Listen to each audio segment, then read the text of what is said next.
And let's make it real clear. What you're seeing people do is give God the expression of worship in a wilderness experience. Anybody here know how to give God glory in a dry place? Somebody say it again. Expressions birthed in a bad experience. That's what praise and worship truly is, ladies and gentlemen. Psalm 63 is my favorite psalm. It is the psalm that I love. It is the psalm that I run to most often to be my comfort and my shield. Not because it is a psalm that completely and totally speaks about what God will do, but it is the psalm that taught me how to worship. When David said, "Oh God, you are my God, early will I seek you." He said, "My soul it thirsts for you, and my flesh it longs for you in a dry and thirsty land where there is no water." The basis of this psalm is that he is writing it now when he is in the wilderness of Judah, and that he has been now driven to a place by attack. But tell your neighbor, every attack has an assignment. His enemies drove him into the wilderness that God sent him into. Look at your neighbor and say, you weren't driven, you were really sent. Because what the devil meant for evil, God meant for good. And what you don't want to do with a believer is get him in the wilderness. You don't want to tell somebody, you don't want to get me by myself. Because it is in the wilderness, it is in the isolated place that God reminds me of who I am. He pulls out of me the things I need that are necessary for wilderness survival. He pulls the things out of me that causes me to worship while I'm in the hottest place. Anybody know how to worship with no water? Tell your neighbor, we serve the God that'll make water come out of rocks. I know how. We serve the God that can change the functionality of a problem. And what was sent to destroy you will turn around and keep you for the good of God. Somebody shout, it is so. To see thy power and thy glory, so I have seen in the sanctuary. The translation of that is, I have seen your power and your glory in the sanctuary. David, as a leader, has had the privilege of seeing the ark in its right place. The ark being the presence of the God, the symbol of the presence of God in that hour. He is saying, I have seen how life was when the ark was behind the veil, when it was in the temple. Now we're talking about a season where the ark is held captive. But basically the revelation for this is that David is saying, I'm in a desert, but I'm worshiping you because I know how good life can be when you put God in his proper place. I know some of you have a lot of things that you are protesting about, that you want God to fix and solve now. But until you put God back where he belongs and get people out of God's space, get things out of God's space, you will not see his power and his glory. But is there anybody that has the same testimony of David, that you have seen how good life can be when God is in his proper place? I wish I could hear you better than I see you. He says now that without memory, I wouldn't be able to make it through this desert, because if I'm not careful, my flesh will trick me into thinking this desert denotes that God does not like me. This desert denotes that I'm not favored. But how many of you know sometimes you can be sent to the wrong place for doing the right things? Because he sends you in the desert to process you. He told Israel in Deuteronomy 8, I led you here in this wilderness just so we can end that question, to humble you and to test you, that I might see what's in your heart and to do good at the end. Don't make the mistake of thinking Pharaoh drove you here. Tell your neighbor, God drove me here. And if God drove me in it, he'll deliver me out of it. I might not like where I am, but as long as I know where I am is where he wants me, I know he will sooner or later bring me out of it. Somebody shout, desert living. That's how I live in the desert. That's when I'm in the hottest situation, the driest situation. But my solution for the situation is simply worship. My solution for the situation is not focus on my problem, but focus on the problem solver. My solution in the situation is not to continuously cry and talk about my hurt, but that I get a better relationship with the healer than my hurt. That's desert living. Somebody 30 people start clapping your hands right now. Because the loving kindness of God never ends, and the loving kindness of God never fails. David said, I will continuously praise you, and the reason is because you have continuously never failed me. You've never lied. You don't have the capacity. One of the reasons the loving kindness of God is better, it is because of the capacity he holds. Now, many of us in here are relational, so we have had relationships, whether it be friendship, family, or of romantic covenant nature. But we have had relationships. But the reason why many of us are brokenhearted and in despair and have given up on certain types of love is because we invested our expectation into things and people that did not hold the capacity to supply what we needed. See, first off, you forgot that you were a king, and you picked people out of the thing you needed and not out of the king that is in you. What I love is that I have learned that some of the things and people I picked they did not hold the capacity to handle the glory that was yet to be revealed in me, that delivered me from rejection, that delivered me from feeling having a fear of abandonment. You can sit here and ask yourself, why did they do it to you? You good to everybody. You don't bother nobody. You are loving. I fry up the bacon, I put it up in the pan. I wash your clothes, I'm good to you. Why did they do that to me? They did it because they never housed the capacity to not fail you. Everybody in here is human, and everybody holds the capacity, whether I love you or not, to disappoint you or make a mistake in the way I handled you. But the reason I serve God in the wilderness is because he will never leave me nor forsake me. And it's not because he's made the covenant about it. It's because I know he does not house the capacity to ever say he will do a thing and not do it. I wish I had somebody that would affirm what I'm saying. Tell your neighbor he does not hold the capacity. So somebody needs to have a release service and release yourself from constantly prescribing to hurt and pain over people that could never hold or had the capacity to nurture the greatness that were in you. I came to release at least 50 people right now from suffering from low self-esteem. Release yourself from thinking bad about yourself because of how people handled you. It is not their fault because God made you great, and he put something in you that has yet to be manifested. And the mistake was they came in the cave, and certain people should never cross or come after the people of God when they are in transition. You'd better ask Pharaoh if somebody could dig him up in the Red Sea, dig up him and his chariot. He would say, the lesson I learned is never follow anointed people into their crossover. I probably would have lived if I just let him go. I probably would have been all right. But the mistake was I came in their cave. But touch your neighbor and say, I give him the glory because I'm getting released right now from holding myself to a bad self-image because I gave an assignment to people that did not have the capacity to stay faithful to the glory in me.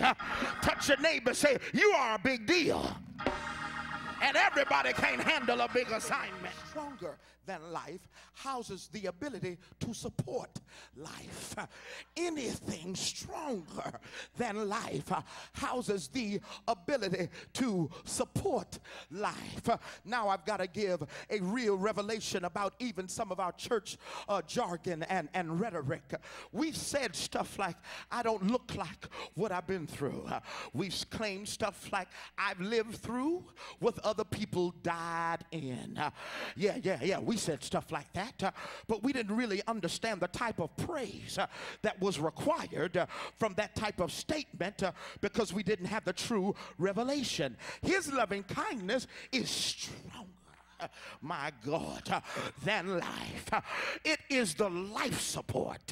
Tell your neighbor, I've been in ICU, and there are people that have gone through what I've gone through because they were not hooked up to the life support.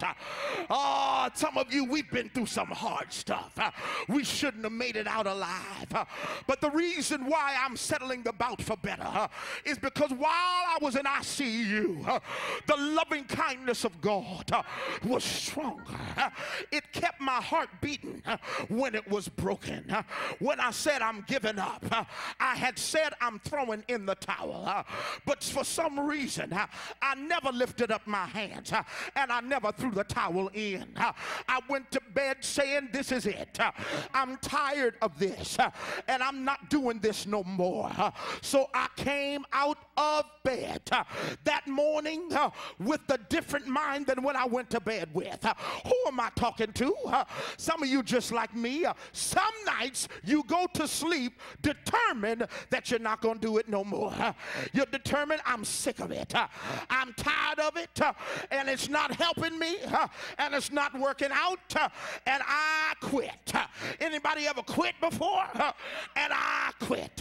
But you woke up that morning and came right back to rehearsal, came right back to ministry, and did right what God said do, even though you quit last night. What you don't know is that his loving kindness is stronger than life. And while you were asleep, God connected you to life support, and he was pumping purpose right back into you. That's how you went to bed with one mind, but woke up this morning with your mind. Touch your neighbor and say, while I was asleep, I gave up before I went to sleep, but I woke up with a mind to serve the Lord because he put me on life support. Testify down your road. I'm on life support right now. He's pumping purpose back into me. He's pumping prophecy back into me. I should throw in the towel, but for some reason I can't quit. It's because his loving kindness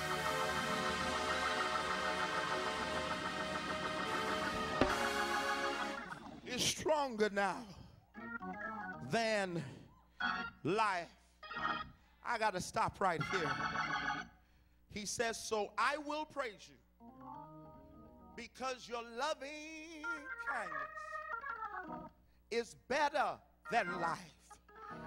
He says, I'm going to give you the glory because your loving kindness is better than what I don't have.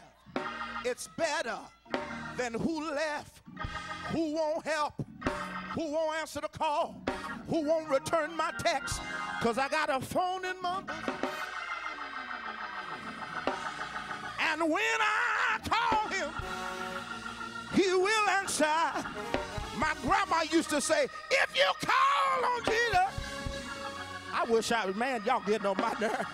If you call on Jesus, he will answer prayer. Look at your neighbor and say, I dare you to call him. Come on, I need you to be a prophetic midwife. Pat him on the back and say, call him. Jesus, Jesus, Jesus. Call on him. He'll answer. Call on him. If it takes 50 calls, he'll answer. Call on him. He will answer. But the reason that I praise him the way I do is because this praise is an expression birthed out of a bad experience. I love it when I see people taking a victory lap that I know got a pink slip just earlier this week.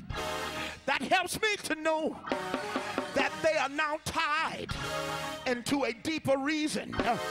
See, our reactions have been tied to temporary reasons, and that's why the worship has not held the type of power it should hold because it has been superficial and temporal. So you praise him when you get a promotion. But what about 5 years from now when you get a pink slip and it takes 2 years before you get another job?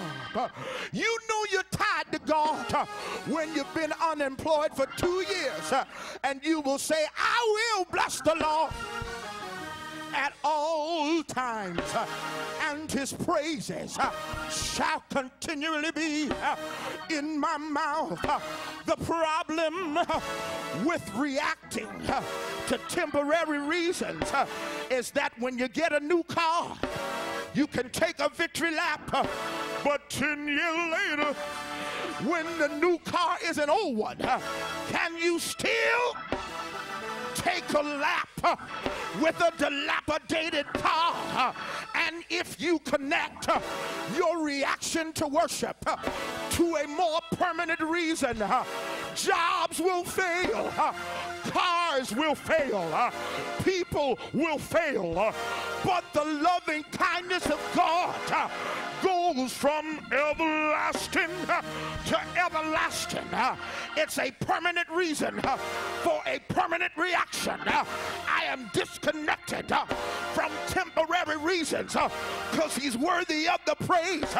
If I have a car or if I'm catching the bus, he's worthy. He's worthy of the praise.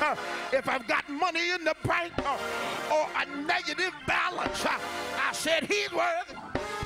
Look at your neighbor and help me preach and say, neighbor, your reaction has to have a reason, but it's got to have a permanent reason and not a temporary reason. I praise him the way I do because I'm in the desert and I have not had a heat stroke. I need water, but I have not come dehydrated.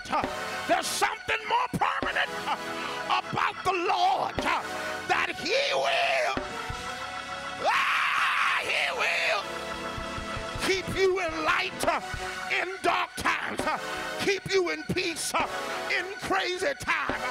My reaction is tied to a permanent reason, and that is that the love and kindness of God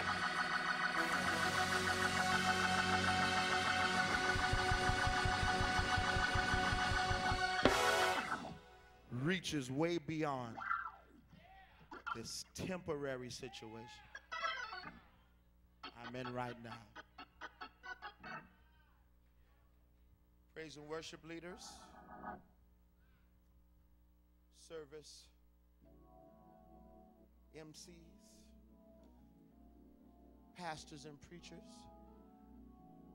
choir members, dance ministry. I know it's not easy doing what you do, especially Levites, because you do it to lead people to somebody. But they can't get in with you because they have lacked the maturity and ability to birth out a praise expression when you're in a painful experience. Their reaction of praise is tied to temporary reasons. You can't lead people like that to him because they will not return back on the wall until they've got the stuff they think they should. The reason this is my favorite song is because he wrote it in the worst time. I'm being attacked. I've been driven out here because I'm in a part of my battle where I have to lose. If I was winning, I would have driven them out. But they drove